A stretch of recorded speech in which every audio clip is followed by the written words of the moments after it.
Bonjour à tous, Mathieu Jolivet qui vous souhaite la bienvenue à une toute nouvelle édition de votre balado favorite de basket francophone québécoise, ou parmi les favorites. J'essaie de garder ça vraiment large, Alex, pour pas vraiment avoir l'air d'aucune façon prétentieux. Ouais. Mathieu Jolivet. Ouais. Mathieu Tourini. Mathieu Jolivet en compagnie d'Alex Tourini et non pas le contraire. C'est le nom de mon cousin, ça. Mathieu Tourini, ouais. Ça doit être tout un individu. Bon, ouais, exact. Il combine le Mathieu et le Tourini, ce qui est deux grandes qualités. Alex, jeudi 23 mai, ouais. Très heureux de te retrouver, mon cher. Très heureux également d'être de retour au Québec. Et le timing de nos balados de cette semaine et de la semaine prochaine sont idéaux. Parfait. On se parle aujourd'hui, en ce jour de match numéro 5, Raptors-Bucks, alors que la série est égale 2-2. Gros match ce soir. Et on se reparlera dans 7 jours. Le jour de la grande finale, match numéro 1 de cette grande finale, peu importe si c'est Milwaukee ou Toronto, ils accueilleraient le match numéro 1 face aux champions en titre, les Warriors de Golden State. On reparlera des Warriors au cours des 30-40 prochaines minutes. On reparlera de Drake, qui fait beaucoup jaser. Mais d'abord, parlons tout simplement de cette série fascinante, excitante, Raptors-Bucks. La dernière fois qu'on s'est parlé, c'était la balado, donc jeudi dernier. Les Raptors venaient de perdre le match numéro 1 la veille, alors qu'ils avaient eu vraiment une belle opportunité de l'emporter, avaient mené pendant les 3 premiers quarts. On gaspillait ça à la fin. Depuis ce temps-là, défaite au match numéro 2 qui en a inquiété plusieurs. J'ai eu la chance de décrire ce match numéro 2. Par 22 points. C'est un match qui était fini, je vous dirais, à la demi. On sentait clairement que les Bucks étaient meilleurs que les Raptors dans ce match numéro-là, dans ce match numéro 2-là. Et ça m'a fait penser encore... Je pense qu'on en parle à chaque balado. Chaque fois qu'on pense que les Raptors sont éliminés, c'est fini. Ou chaque fois qu'on pense que les Raptors sont tellement sur une bonne séquence, là, bien souvent, là, ce qui se passe le match suivant, il n'y a aucun momentum de match en match. Oui. Mais les Raptors ont montré beaucoup de caractère depuis le début de ces séries. Parce que, veut pas... Bon, première ronde, le caractère était un peu moins fort parce qu'on perd le match numéro 1. Là, on ressort tous les doutes. C'est la panique, c'est ça. C'est la panique, mais on se doutait que l'adversaire devant nous était quand même prenable. Et là, on gagne les 4 prochains. Fantastique. Mais là, en deuxième ronde, on se rappellera qu'on perdait 2-1 face aux Sixers après 3 matchs et que le troisième match, ils avaient été dominés à Philadelphie. Ça ressemblait au match numéro 2 contre les Bucks. Ont trouvé une façon à l'arracher de gagner le match 4 pour se redonner une espèce de présence, de confiance dans cette série. Ça a pris 7 matchs. On connaît à quel point on sait à quel point ils ont travaillé fort. C'est passé à un tir. On passait à un tir. Et dans cette série, après 2 matchs, perdre 2-0 contre une équipe qui semble en pleine confiance, qui a remporté ses 6 plus récentes rencontres, qui semble intraitable, qui n'a pas perdu 2 matchs de suite souvent cette année. Une seule fois. Qui a gagné 22 des 23 fois après une défaite. Donc là, ils perdent le match numéro 3, les Bucks, de façon dramatique, deuxième prolongation. Et reperdent en... Tu sais, je veux dire, il s'est passé beaucoup de choses au cours des derniers jours. Moi, je reviendrai d'abord sur le match numéro 3. C'est un match dont on va parler longtemps, Toronto, parce que ça fait la différence entre une série compétitive et une série qui se termine potentiellement en 4. Si les Raptors perdent ce match-là, qui s'est disputé donc dimanche soir, on est en train d'avoir une discussion complètement différente, toi et moi, en ce moment. Non, exactement. Puis, comme tu dis, moi, c'est le caractère du côté des Raptors qui m'impressionne. Lorsque on a vu que Kyle Lowry a écopé de sa 6e faute à mi-chemin au 4e quart, Fred VanVleet était inutilisable. Honnêtement, Fred VanVleet, pour moi, on aura la chance d'en reparler. Je ne parle pas du match numéro 4. Depuis le début des séries jusqu'au match numéro 3 contre les Bucks, il était inutilisable. Honnêtement, j'aurais préféré presque voir Jeremy Lin parce que Fred VanVleet était absolument pas en confiance. Dès qu'il y avait le ballon, tu savais qu'il était pour faire une feinte et une passe. Et tu ne peux pas utiliser un gars comme ça, surtout pas lorsque tu arrives au 4e quart, en première prolongation et en deuxième prolongation. Lorsque tu as vu que Norm Powell également a écopé de sa 6e faute, là, je me suis dit, ça va être excessivement difficile pour les Raptors. Mais non, on a réussi à trouver le moyen de gagner. Marc Gasol a été très bon dans la période de prolongation. Et, que dire, on en parle depuis plusieurs jours. Siakam et Kawhi Leonard. 52 minutes et 51 minutes. C'est à eux deux qu'ils ont réussi là, à tirer cette formation-là. Vraiment une performance courageuse parce que plus le match avançait, plus je sentais que, bon, est-ce que les Raptors vont être capables de survivre en première prolongation? Est-ce qu'ils vont être capables de survivre en deuxième prolongation? 6e faute de Giannis. Et pour moi, la 6e faute de Giannis a tout changé. Plus le match s'étirait, tu as raison, plus les chances des Raptors diminuaient selon moi. Parce qu'à un moment donné, tu manques de ressources. Exact. L'expulsion de Giannis est venue un peu équilibrer les choses par rapport à l'absence de Lowry et Powell, alors que Green et Van Vliet ne te donnent rien. Van Vliet réussit un gros tir de 3 points. Ça a quand même été important. Il a parlé aussi de la naissance de son deuxième enfant au cours des derniers jours qui lui a comme... Bon, Fred Junior, je pense. Oui, Fred Junior. Ce qui est tout le temps un moment émotif. Tu dors moins. C'est un beau moment, mais en plein milieu d'une période professionnelle aussi importante pour lui, c'est difficile à gérer. A trouvé d'autres ressources au match numéro 4. On y reviendra. Mais cette rencontre numéro 3, je m'en rappelais longtemps pour différentes raisons. Premièrement, parce que Siakam rate 2 lancers francs à la fin du temps réglementaire qui aurait pu sceller l'issue du match. Et on se sentait tellement mal pour lui. On le voyait dans son visage qu'il était malade lui-même d'avoir raté ces 2 tirs-là et d'avoir pu se racheter plus tard dans la prolongation et d'avoir quitté ce match avec une leçon de vie ou de vie professionnelle et quand même une victoire. C'était vraiment l'idéal pour lui. Parce qu'on oublie, hein, c'est un joueur de 3e année. Les 2 premières saisons, c'est un joueur de banc. Et là, tout d'un coup, tu l'envoies dans des situations super contestées, serrées, fébriles. Tout d'un coup, tu lui demandes d'être un joueur d'impact et c'est un processus graduel, ça, généralement. Alors, super content pour Siakam. Et Kawhi, que dire de Kawhi? Écoute, sur une jambe? Quand il s'est blessé en début de match, on n'en a pas trop fait état pendant la description du match. J'étais ce soir-là avec Charles Dubébret et Will Archambault. Et je pense qu'on a... Personnellement, moi, je continuais de le regarder attentivement pendant certaines possessions, dans les minutes qui ont suivi, dans les quarts qui ont suivi. Et j'ai jamais trouvé qu'il était à 100%, qu'il semblait explosif. Je pensais qu'il boitait encore. Je me suis demandé à un moment s'il allait quitter la rencontre. Mais en même temps, ce gars-là est un peu comme un robot. Hein. Tu sens jamais qu'il est complètement déstabilisé ou qu'il va demander une substitution. S'il est capable de marcher puis de continuer à jouer, il va rester dans le match. Mais c'était tellement une performance courageuse dans les circonstances. Et on a parlé beaucoup du match de Michael Jordan il y a longtemps, quand il avait la grippe en finale contre le flu game. On a parlé d'autres rencontres ici et là.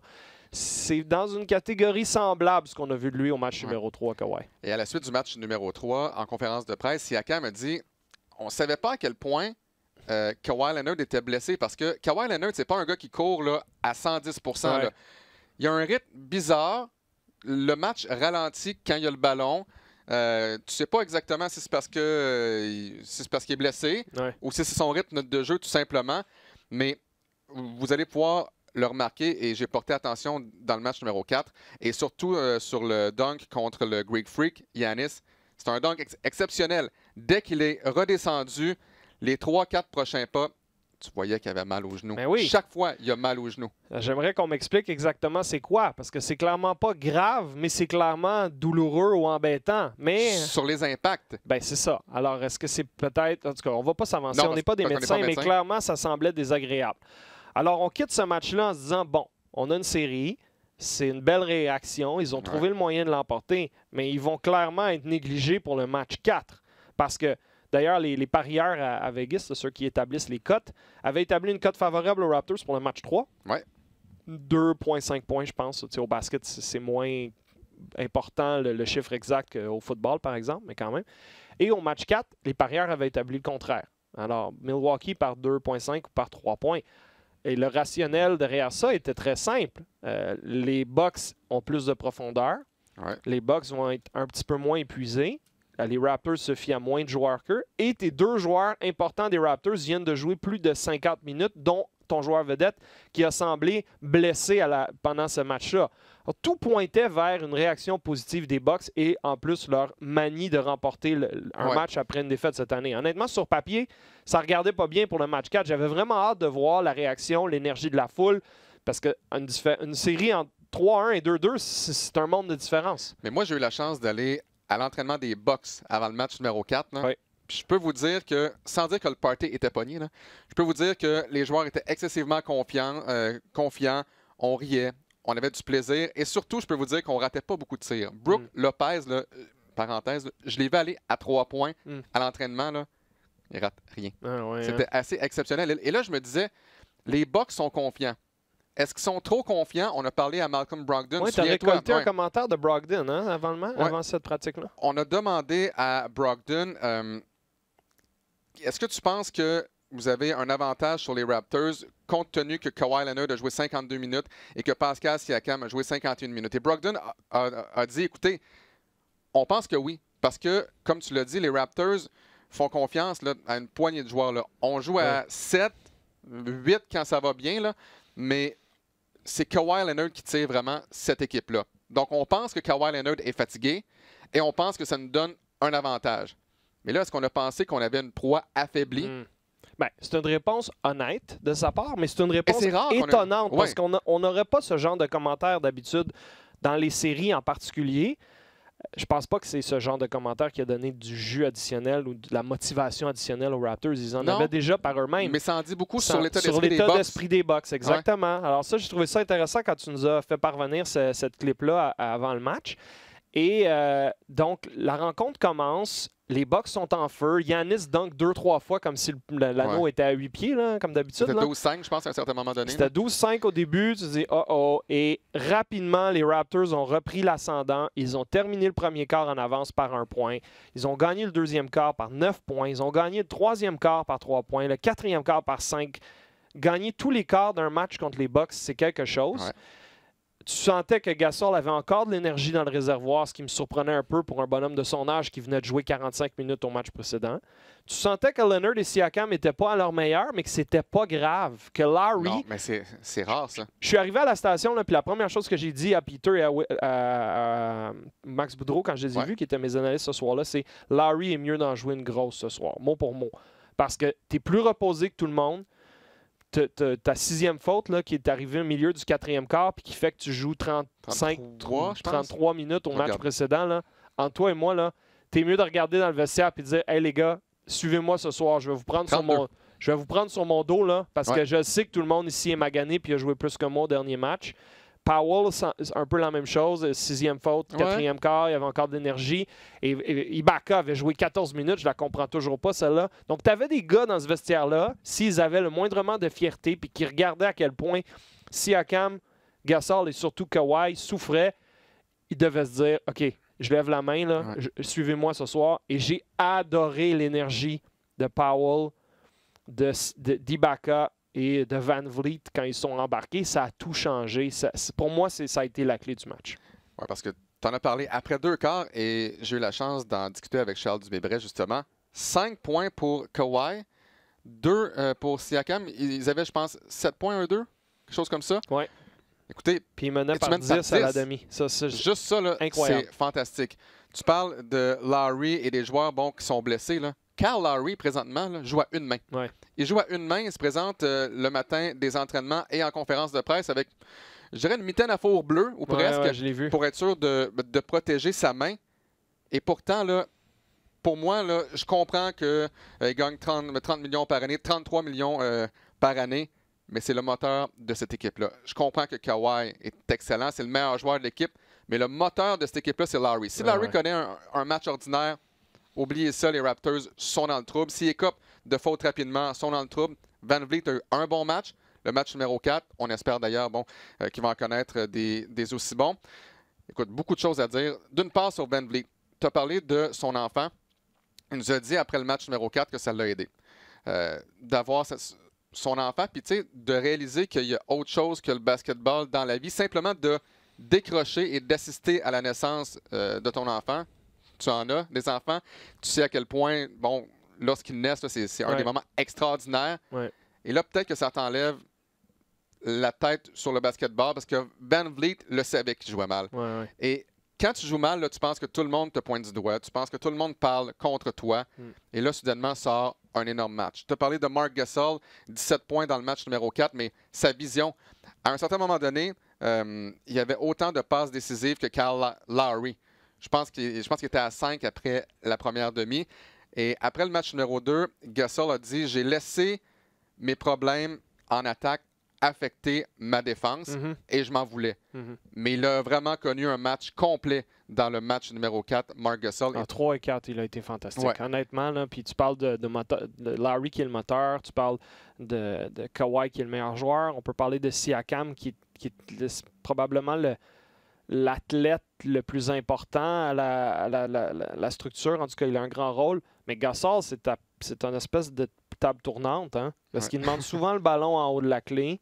Et après ça, il peut tout faire. Il peut tirer, il peut passer, il peut faire des écrans vraiment imposants.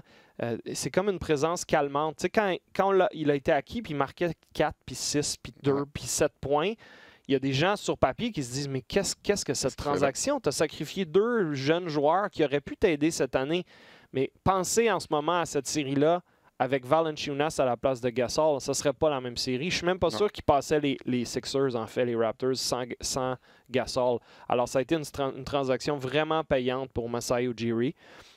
Et moi, l'autre joueur que je te dis, bon, il y a Powell, là, son pourcentage du périmètre n'a pas été bon au match 4, 6 en 18, 4 en 13 de 3 points. Il a mal fini.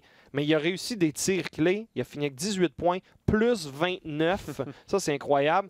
Ibaka, là, 7 en 12 du périmètre, 3 en 3 au lancer franc, 13 rebonds, dont 4 offensifs, 2 aides, plus 24.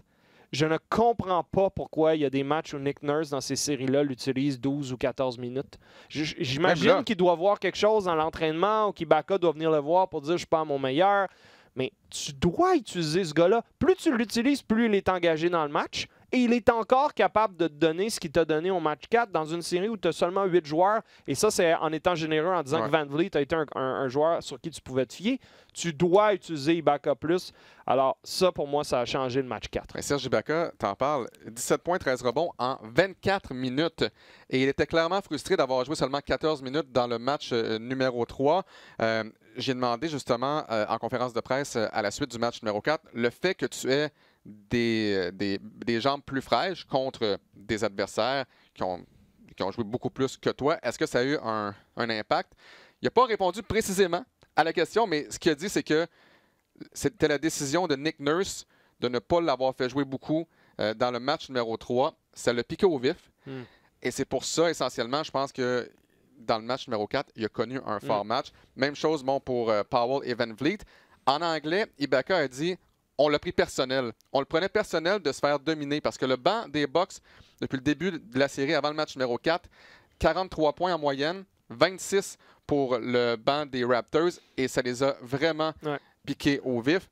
Mais Ibaka, souvenez-vous de son rebond offensif et de son dunk en première demi dans le match numéro 4. Toute sa frustration, et il nous en a parlé en anglais, toute sa frustration, là, il l'a laissé aller sur ce dunk-là et ça a donné le ton au match. Absolument. Et on regardait les faits saillants, on regardait l'énergie de la foule quand il a fait ça. C'est un joueur très apprécié à Toronto et il a apporté beaucoup à ce moment-là. Et quand tu regardes le banc pour le match numéro 4, c'est 48 points pour les Raptors, mais c'est 48 points venant de 3 joueurs différents. Van Vliet, 13, Ibaka, 17, Powell, 18. Ça, c'était leur meilleur match en tant que banc depuis le début des séries. Alors que les Bucks, eux, c'est censé être leur force. 23 points de leur banc. Et c'est un peu trompeur parce que là-dessus, tu as 3 points. Tu as 2 points de Sterling Brown et 2 points de Tim Frazier dans les minutes qui ne voulaient plus rien dire à la fin. Donc, tu as plus que doublé la production du banc. Donc, ça a été génial. Bon, on s'emballe beaucoup en ce moment parce que c'est 2-2, mais il ne faut pas perdre de vue le fait que les deux des 3 derniers matchs de la série seront, si on sera en 7, à Milwaukee, que Milwaukee à domicile a été presque intouchable cette saison. Donc les Raptors doivent absolument remporter un match à Milwaukee s'ils veulent gagner la série. Et ça, ce n'est pas une mince tâche. Le match numéro 5 est donc présenté ce soir, le jeudi 23 mai, à 20h25 à RDS. Tu seras en compagnie de notre duo original, Will Archambault et Max Paulus-Gosselin. Le nouveau marié de retour. Le nouveau marié, M. Paulus de retour. Et là, ce qui m'intrigue le plus aussi, c'est de voir quels ajustements Mike Budenholzer et les Bucks vont faire en vue du match de ce soir. Ce qu'on a noté au cours des 2 dernières rencontres à Toronto, Chris Middleton a été le meilleur joueur presque des Bucks, en tout cas offensivement au match numéro 4 avec 30 points, 11 en 15, super efficace, vraiment dangereux de partout sur le terrain. Brook Lopez au match à Toronto a été invisible dans les 2 rencontres. Malcolm Brogdon, excellent match 3, très mauvais match 4. Et le sujet que je voulais aborder avec toi, qu'est-ce que tu fais avec tes gardes et tes meneurs de jeu si tu es Mike Budenholzer? Parce que Eric Bledsoe connaît énormément de difficultés, au point où tu ne peux plus vraiment l'utiliser comme tu l'as utilisé toute la saison. Les Raptors le laissent tirer à 3 points et il est horrible à 3 points depuis le début de la série. C'est leur Van Vliet, finalement. Oui, mais Van Vliet, il a une bonne technique de tir. Il a perdu sa confiance. Eric Bledsoe, c'est pas un bon tireur à la base. Les Raptors ont 100% la bonne approche défensive avec lui de le laisser tirer. Au même titre que Giannis, on veut qu'il tente des 3 points. Il va en réussir 1 par match, peut-être 2 s'il est chanceux, mais il est bien moins dangereux à cet endroit-là sur le terrain que proche de l'anneau. Mais qu'est-ce que tu fais avec Bledsoe et Hill? Parce qu'au dernier match, Bledsoe a joué 20 minutes, Hill en a joué 27. Hill n'a pas vraiment été meilleur, mais c'est un vétéran, un peu meilleur franc-tireur et un peu plus fiable en général en ce moment. C'est un gros problème pour Mike Budenholzer. Il doit trouver une meilleure formule ce soir pour obtenir une production accrue des joueurs qui entourent Giannis et Middleton. Ouais.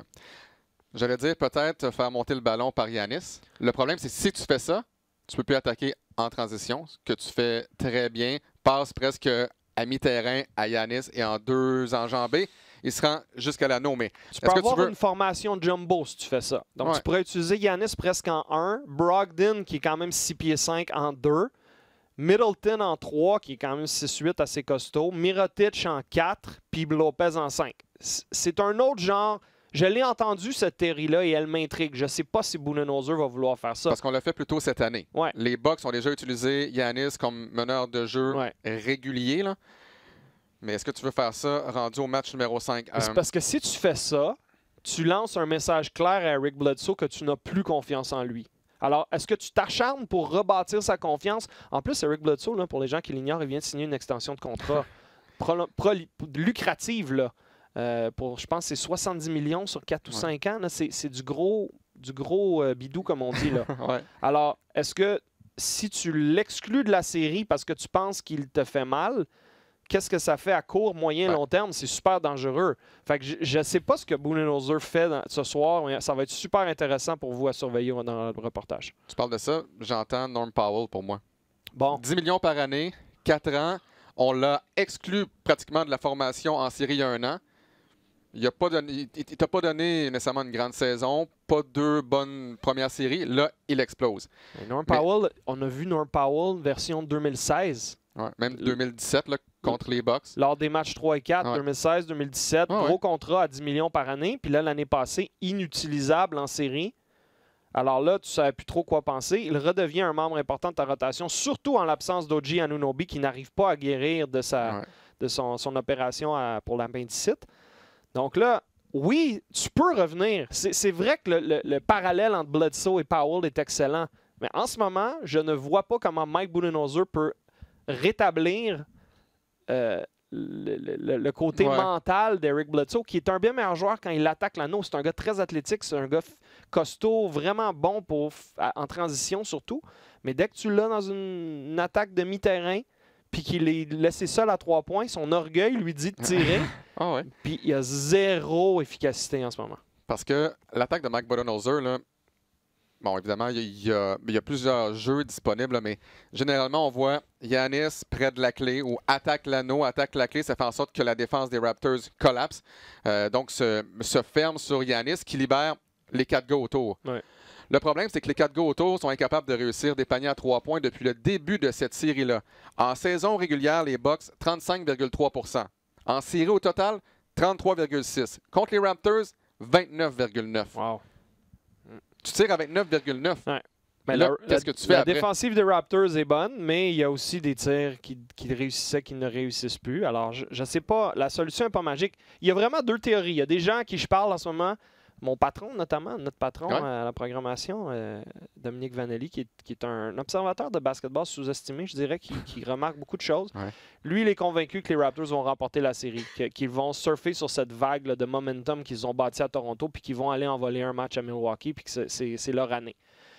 Mais il y a aussi une partie de moi qui se dit que c'est peut-être une série où tous les matchs vont être remportés par l'équipe à domicile. Que l'énergie à domicile et que l'identité de l'équipe qui joue à domicile est vraiment supérieure et à son meilleur et qu'il n'y aura personne qui va être capable d'aller gagner sur la route. C'est pour ça que le match de ce soir peut être fascinant. Il peut aller dans les 2 côtés. Je ne sais pas vraiment à quoi m'attendre.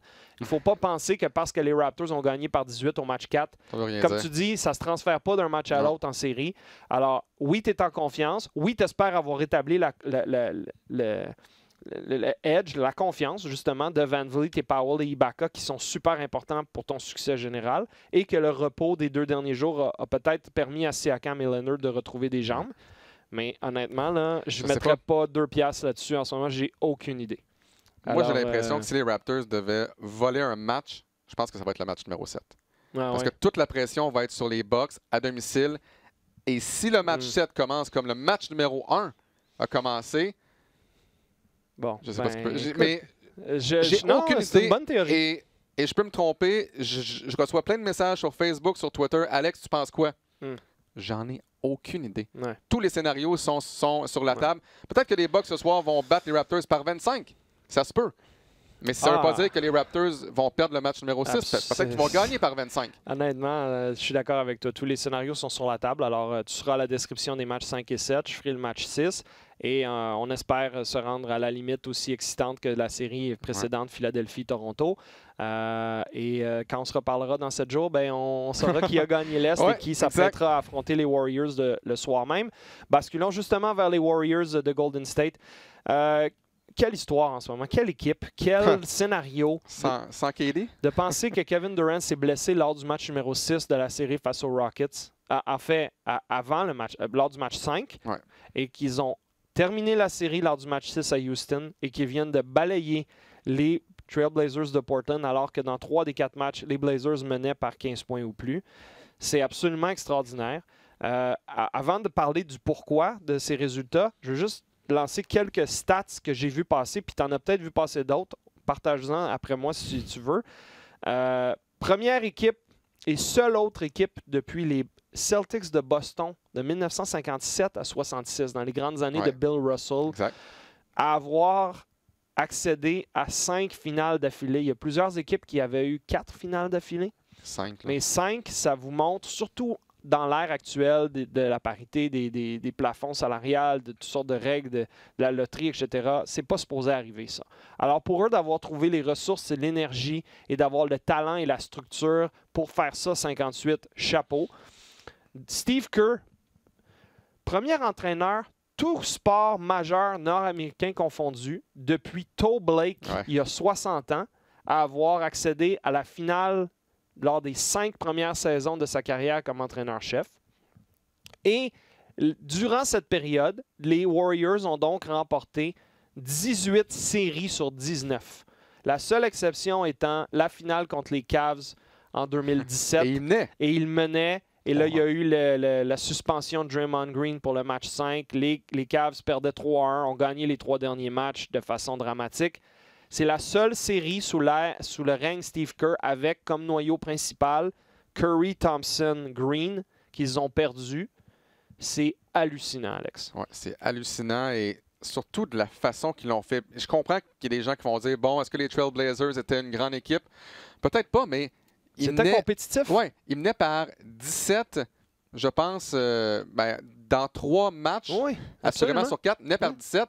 Et là, c'était presque une blague sur Twitter. Les gens disaient, bon, les Trailblazers mènent par 17, mais je suis encore 50-50 à savoir si les Warriors vont gagner ou si les Trailblazers vont gagner. Et chaque fois, écoute, ça prend une fraction de seconde, ça peut prendre 3 minutes. Et là, soudainement, les Warriors sont de retour. Et j'ai une question pour toi. Est-ce que c'est l'équipe de KD ou c'est l'équipe de Steph Curry? Écoute, une des choses, je suis content que tu me poses la question parce que je voulais aller dans cette direction-là. Clairement, les Warriors, ça serait de la foutaise de dire qu'ils sont meilleurs sans Kevin Durant. Non, okay? Ils sont meilleurs sur une plus longue échéance avec un des meilleurs, sinon le meilleur joueur de la Ligue, dépendamment de ce que vous regardez.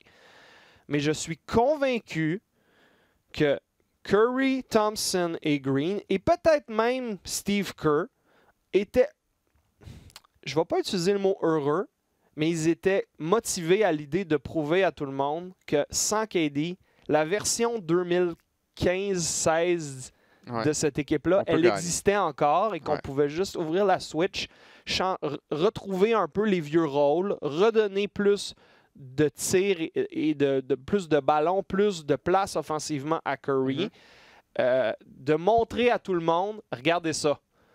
Vous pensez que les Rockets allaient nous sortir? On vous a montré. Vous pensez que les Blazers vont nous donner une série parce qu'on est une équipe amoindrie sans Durant? Regardez ça. Alors, c'est ça qu'ils ont montré dans la dernière semaine et je pense que les gens ont préfère encore plus, le public, je parle, regarder cette version-ci des Warriors que celle avec Durant. Je dis pas qu'avec Durant, ils sont plates à regarder. Ils sont impressionnants avec Durant qui peut tirer de C'est où il sûr, veut. mais de voir celle-ci qui a encore plus de mouvements offensifs, moins d'isolation, une chimie incomparable, les joueurs de soutien qui arrivent, qui font leur boulot, elle est encore plus agréable, je dirais, à regarder d'une certaine façon, cette équipe-là. Alors, je suis un peu estomaqué de voir ça, mais en même temps, je ne le suis pas parce qu'ils nous l'ont montré pendant des années et c'est tout dire sur la place historique que va avoir cette équipe dans l'histoire de la NBA. Et que Green va aller autant au temple de la renommée un jour que Thompson et Curry. Ces gars-là sont... Draymond Green, dans cette série-là, Il était exceptionnel. Il a eu l'air d'avoir plus aussi. d'énergie, plus d'explosivité, plus de présence défensive, plus d'énergie positive. Il l'a dit lui-même, ma mère m'a chicané parce qu'elle dit « J'arrête pas de te voir chialer à la télé. Arrête de chialer, Arrête de chialer puis joue au basket. » C'est ça qu'il a fait contre les Blazers. Il faisait tout, il contrôlait le terrain. Il était incroyable. Il nous a rappelé pourquoi les Warriors vont peut-être devoir lui donner 30-35 millions par année dans un an quand son contrat va venir à échéance. Parce qu'en ce moment, il fait beaucoup moins que ça. Puis on se disait, avec tous les maux de tête qui causent Draymond, peut-être que tu le ramènes pas quand son contrat vient à échéance. En ce moment, là, tu laisses partir Durant s'il faut, là, ou en tout cas, Durant, tu as peut-être Tu gardes tes 3 autres gars puis tu essaies de surfer sur cette vague-là le plus longtemps possible. Physiquement, à un moment donné, ça marchera peut-être plus, là. Non, mais tu as ces 3 gars-là, là, il n'y a aucune limite où tu peux aller. Et pour moi, là, vous pouvez me parler de Lillard, vous pouvez me parler de Westbrook, Kyrie. Parlez-moi du joueur que vous voulez. Steph Curry, c'est le meilleur meneur de jeu de la NBA. Point. Je ne veux pas entendre vos réponses. Ne me tweetez pas, ni sur Facebook. Steph Curry est exceptionnel. Dans la série contre les Rockets, on se demandait, est-ce que c'est terminé pour les Warriors en général? Est-ce que c'est terminé pour Steph Curry? Est-ce qu'il commence à être fini? Non, il ne commence pas à être fini, Steph Curry. 36,5 points par match. Tire à 42,5 à 3 points. 47 du plancher et 94,5 à la ligne des lancers francs. Plus que 180 quand on met les 3 pourcentages ensemble.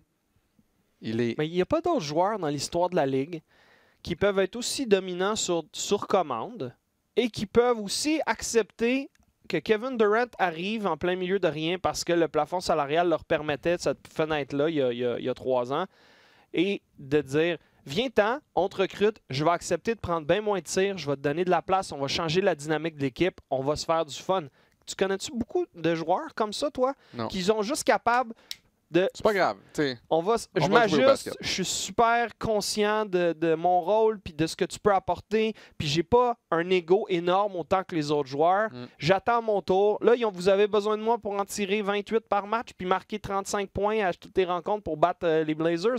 Pas de problème, je m'en occupe. Il est absolument incroyable. Et tu as raison, je pense qu'on a tendance à le sous-estimer. Souvent, on parle des meilleurs joueurs de la Ligue, puis on parle de Harden, puis de Giannis, puis de Durant, puis de Kawhi. Puis c'est correct, c'est des joueurs qui méritent toutes ces accolades. Mais Curry, parce que physiquement, il a l'air de rien, parce qu'il a l'air, tu sais, c'est un bonhomme, tu sais, super intelligent, éduqué, famille NBA, babyface, petite école universitaire.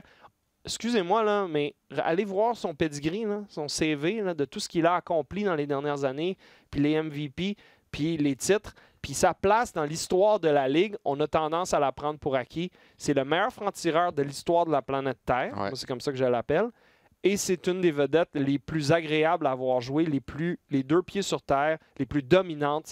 On ne peut pas dire assez de choses sur lui.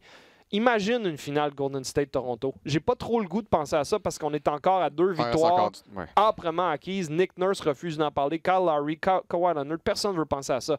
Mais imagine-toi si dans une semaine on se reparle puis on s'apprête à avoir un match Warriors-Raptors au Scotiabank Arena de Toronto. Match numéro 1. Puis tu es dans la bâtisse là, pour voir ça. Là.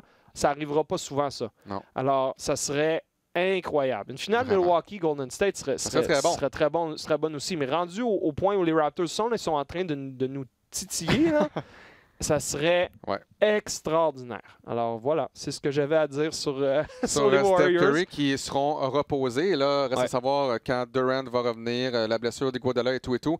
J'ai simplement hâte de voir quelle version des Warriors on va voir en grande finale. Mais le problème, c'est qu'il reste encore une semaine. Hein? Ils vont être favoris, peu importe contre qui joue à ce point-ci, basé sur ce qu'on a vu dans la dernière semaine, puis le fait que l'équipe qui sort de l'Est va être beaucoup plus fatiguée, puis va avoir moins d'expérience en finale, puis tout ça. Les Warriors, avec ou sans Durant, vont être favoris dans cette série-là. Ça ne veut pas dire que ça ne peut pas être une excellente série. Je voulais avoir rapidement ton avis sur Drake, parce que tout le monde parle de Drake partout, les médias américains. Pour la petite histoire, pour ceux qui l'ignorent, Drake a été extrêmement présent et a pris beaucoup de place aux abords du terrain pour les matchs 3 et 4 contre les Bucks à Toronto. Ben, depuis toujours, c'est un ambassadeur de l'équipe. Oui, mais là, c'était vraiment un autre niveau. Là. Il était debout à chaque beau jeu, il fait des high-fives aux joueurs, il crie après Giannis, il parle aux arbitres, il prend l'épaule à Nick Nurse. Un petit message. On le voit sans arrêt à la télé, tant au reportage américain que canadien. Il y a des médias qui ne trippent pas. Mike Budenholzer s'est fâché un peu en disant il n'y a pas de place pour ça. Il n'y a pas d'affaire là. C'est pour ça qu'on a des limites et des balises en place. Il y a des représentants de Giannis qui se sont plaints, qui ont dit que c'était absolument inacceptable. Surtout qu'il n'y a pas peur de s'en prendre à Giannis pour tenter de rentrer dans sa tête, comme la foule le fait à chaque fois qu'il allait au lancer franc d'ailleurs. Et il y a d'autres médias qui répondent à ça, ben jouez mieux puis arrêtez de vous en faire avec Drake, parce que c'est pas Drake qui vous empêche de gagner la série en ce moment. Tu en penses quoi de tout ça? Juste pour te dire d'abord, quand Giannis s'amène à la ligne des lancers francs, j'ai mal à la tête tout de suite. C'est tellement fort, tellement bruyant. C'est incroyable. Je le comprends à quel point ça va être difficile de tirer. Mike Budenholzer, je trouve ça drôle, hein? Parce que oui, il y a des lignes pour les spectateurs. Je vais juste faire remarquer à Mike Budenholzer, puis à Nick Nurse aussi, il y a une ligne pour les entraîneurs. Depuis quand les entraîneurs respectent la ligne? Ça arrive jamais. Donc, aux abords du terrain, pour ceux qui ne savent pas, il y a une ligne et les entraîneurs peuvent aller jusqu'à cette ligne-là. Pas les lignes de côté, des lignes perpendiculaires. Et Mike Budenholzer est toujours sur le terrain. Mike Budenholzer est toujours plus loin que cette ligne-là. Donc, si tu veux faire respecter les lignes, j'ai aucun problème. J'ai aucun problème. Dites à Drake, si tu dépasses cette ligne-là, et là, c'est la NBA qui devra faire ça. Si tu dépasses cette ligne-là... Faute technique. Faute technique. Et la finale est gérée par la NBA. Donc, si les Raptors se rendent en finale, j'ai l'impression qu'on va avertir Drake parce que c'est la NBA qui gère tout. Même les billets aux abords du terrain? C'est la NBA qui gère même mon accréditation. C'est la NBA généralement qui... Donc, les Raptors ne pourront pas garantir à Drake qu'il aura son banc régulier? Je pense que oui. Je pense qu'il n'y aura pas de problème. Mais ils vont peut-être lui parler de façon plus pointue. Mais même, si ma mémoire est bonne, même les communications sont gérés par la NBA, aidés avec les PR des deux équipes, donc les gens qui dirigent les relations publiques. Moi, j'ai pas de misère avec Drake. Peut bien parler contre Giannis, peut bien rire, mais lorsqu'il va donner un petit massage à Nick Nurse, tu fais pas partie de l'équipe. Tu es ambassadeur, tu as ton logo là où les Raptors s'entraînent, tout est blanc et or, justement parce que Drake avec OVO. Mais tu n'es pas dans l'équipe. Même si tu connais la moitié des joueurs et que ce sont tes amis, tu n'es pas dans l'équipe. Mais j'ai pas de problème parce que si on ne traverse pas la ligne envers les joueurs des autres formations, j'ai pas de problème. Mais là, si on se met à être comme les partisans du jazz, disons, en disant des choses qui se disent pas, non. Mais si c'est de bonne guerre, c'est une bonne nuance que tu apportes. Puis je pense que les gens réagissent plus fort que d'habitude parce que tu as plusieurs personnes qui regardent les games des Raptors en ce moment à forte concentration, tous les 2 jours. Il n'y a que ça en ce moment à la télé si on veut consommer du basket, surtout que l'Ouest est terminé. Là. Et même du sport presque en général. C'est ça, presque en général. Alors, il y a des gens qui regardent ça et qui constatent un peu pour la première fois à quel point Drake est omniprésent. Alors que les partisans des Raptors puis les gens qui suivent ça, ils le voient souvent au match puis tout ça. C'est plus intense, c'est plus concentré. C'est normal que ça suscite des réactions. Je pense que tout le monde se cherche des sujets et capote un peu. Mais c'est vrai que le point que moi, je trouve un peu négatif, et je rejoins tes propos, c'est comme s'il vivait par procuration son désir refoulé, mais assez clair qu'il aurait voulu jouer au basket à un haut niveau. J'ai pas pu faire ça. Je me suis bâti une carrière de superstar international dans l'univers de la musique, mais d'avoir toute cette place comme ambassadeur et tous les rôles qu'on lui a attribués dans l'organisation, ben ça lui donne une espèce de passe-droit dans sa tête, de célébrer avec les joueurs, d'agir comme si, c'est un petit peu trop. Faudrait qu'il dose un peu la chose, mais il a répondu aujourd'hui de façon très correcte. Arrêtez de penser que c'est moi qui ai été la cause des défaites des Bucks à Milwaukee. Ce sont les Bucks. Si vous jouez mieux, j'aurai pas de place à me lever puis à vous achaler. Je vais être obligé de rester assis dans ma chaise. C'est ce qui est un bon point. Et le commissaire de la Ligue, M. Adam Silver, était là, justement, au match numéro 4. Je l'ai croisé. Donc, il a vu ce que Drake a fait.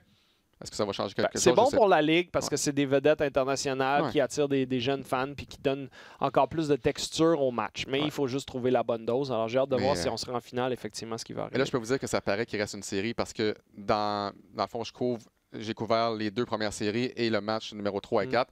Dans le match numéro 3, peut-être moins. Dans le match numéro 4, là, des vedettes, il y en avait au pied carré. Il y en avait au pied carré dans les bancs, mais également des vedettes des réseaux américains. J'ai croisé Shaq, Charles Barkley, Kenny the Jet Smith. Ils étaient tous là. Le commissaire est là. ESPN avait envoyé Stephen A. Smith. Sympathique en plus, Stephen A. Smith. Mike Wilbon était là. Tout le monde est là. Tout le monde est là. Donc, les grands journalistes que vous regardez à la télé américaine, là, ils sont là présentement. Non, c'est... Parce puis, qu'il les gars de TNT ont chanté l'hymne national avec les partisans après le match. Vous irez voir sur Twitter. C'était hilarant à voir. Charles Barkley qui était le seul à regarder ça comme si... Pourquoi tout le monde chante ça? Puis je suis le seul qui comprend pas ce qui se passe, mais c'était génial. C'est fantastique pour la ville de Toronto. Les partisans amassés dehors pour regarder le match. Jurassic Park ne suffit plus. Il y a des zones plus loin encore où on voit rien, mais on veut juste être dans la fête. Ça fait la file à partir de 4 heures l'après-midi. Il y a une fébrilité incroyable. On va la revoir encore samedi soir pour le match numéro 6. Dernière parenthèse avant qu'on se quitte.